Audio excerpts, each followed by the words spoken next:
एक समय की बात है, एक प्राचीन और वैभवशाली राज्य था, देवगढ़। इस राज्य के राजा थे राजा वीरसेन, जो न्यायप्रिय और धर्म में आस्था रखने वाले शासक थे।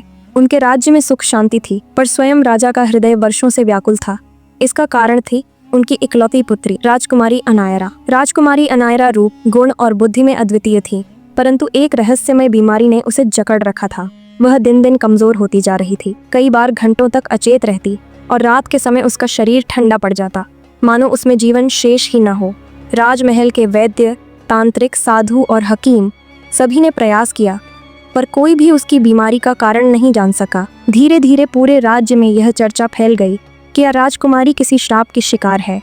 राजा वीरसेन ने अंततः घोषणा करवा दी, जो भी मेरी पुत्री को पूर्णतः स्वस्थ करेगा वही उससे विवाह करेगा और उसे आधा राज्य प्रदान किया जाएगा। उसी समय एक युवा यात्री अग्निवीर शो देवगढ़ पहुंचा। वह साधारण वस्त्रों में था, पर उसकी आंखों में अद्भुत तेज था। नगर में उसने राजकुमारी की कहानी सुनी और गहराई से सोच में पड़ गया। उसे आभास हुआ कि यह कोई सामान्य रोग नहीं है। अग्निवीर सीधे राजमहल पहुंचा और मंत्री से भेंट की।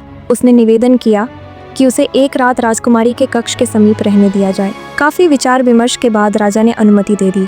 उस रात जैसे ही घड़ी ने 12 का समय बताया, राजकुमारी के कक्ष में अजीब सी ठंड फैल गई। अचानक राजकुमारी के मुख से काली धुएं जैसी एक आकृति सौर्य बाहर निकलने लगी।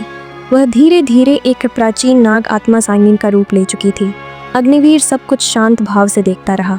वह समझ चुका था, राजकुमारी के शरीर में एक अनपुरानी आत्मा का वास था, जो उसकी जीवन शक्ति को चूस रही थी। भोर से पहले वह आत्मा पुनः राजकुमारी के शरीर में समा गई। अगली सुबह अग्निवीर ने राजा से कहा, महाराज, आज अंतिम रात्रि है। मुझे अग्नि, तांबे का पात्र और एक प्राचीन तलवार चाहिए। रात आई। जैसे ही आत्मा बाहर निकली, अग्निवीर ने मंत्रों का उच्चारण किया और अग्निवृत्त रच दिया। आत्मा तड़प उठी। एक तीव्र प्रकाश के साथ अग्निवीर ने उस आत्मा को मुक्ति प्रदान कर दी।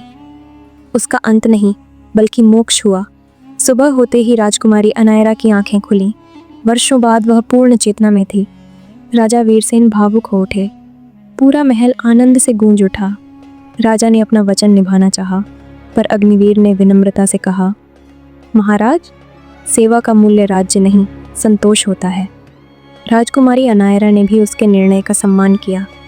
कुछ समय बाद अग्निवीर देवगढ़ छोड़कर चला गया, एक नायक की तरह, बिना किसी लालच के। और इसी मोड़ पर यह कहानी हमें एक महत्वपूर्ण संदेश देती है। सच्चा साहस, ज्ञान और निस्वार्थ सेवा, यही सबसे बड़ा चमत्कार होते हैं।